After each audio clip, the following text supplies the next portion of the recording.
Hazing is more than what meets the eye. It may look or seem like a team is a family.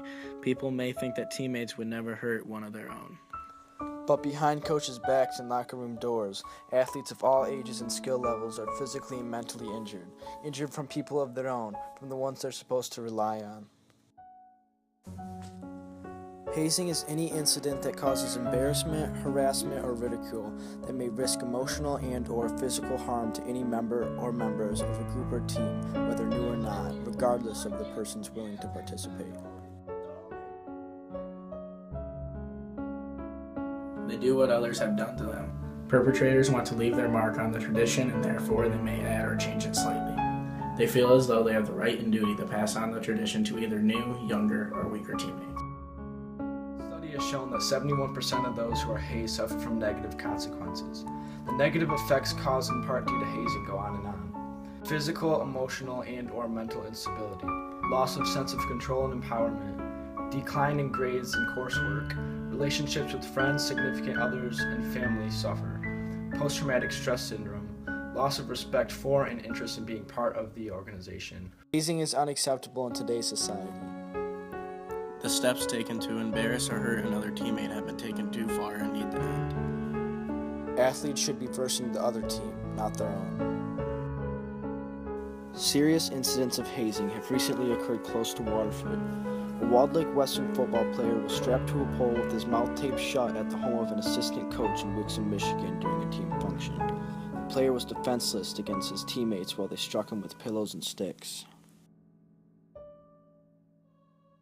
As many as 5 players were suspended 3 games over the incident, and 2 assistant coaches were allegedly fired for not reporting what happened to school officials.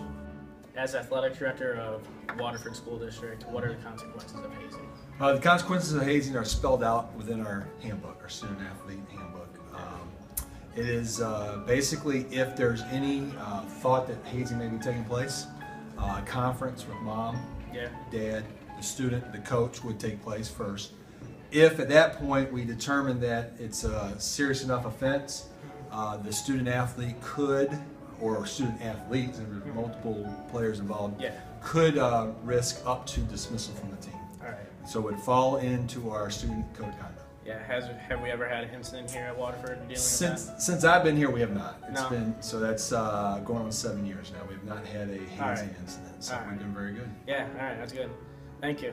You're welcome. Mallory, what's your take on hazing as a varsity baseball coach? I think hazing is something that people need to be very aware of, and that parents and coaches and players should make sure that being part of a team never becomes something where an athlete or a student is put in danger or made to do something they feel really uncomfortable about doing. And by having awareness about the issue of hazing, it can prevent the problem before it happens. So what would you... Cases of hazing are not only taking place in high school football. Band member Robert Champion from Florida A&M was initially hazed to death by his bandmates. The members beat him while on their way home from a game, leaving him lifelessly puking in a Florida parking lot.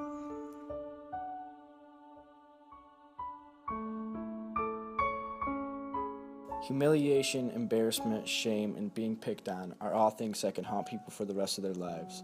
Injuries are also very common when dealing with hazing activities. Anything from broken bones to serious head injuries can be picked up in the process of hazing. Most people who have been brutally hazed report being depressed or suicidal. Many victims are currently in or have been through different types of therapy. Hazing causes a great deal of people to seclude themselves from society because of the emotional scars it leaves. These effects show that hazing is no longer just a guiltless tradition, it is a serious problem.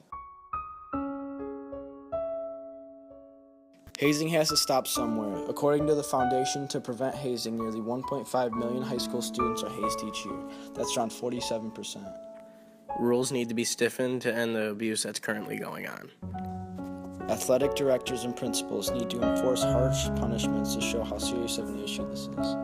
Coaches need to be aware that their team should be as one, and hazing shouldn't go on. They need to talk to their players about the topic and make sure they know it will only hurt the team altogether.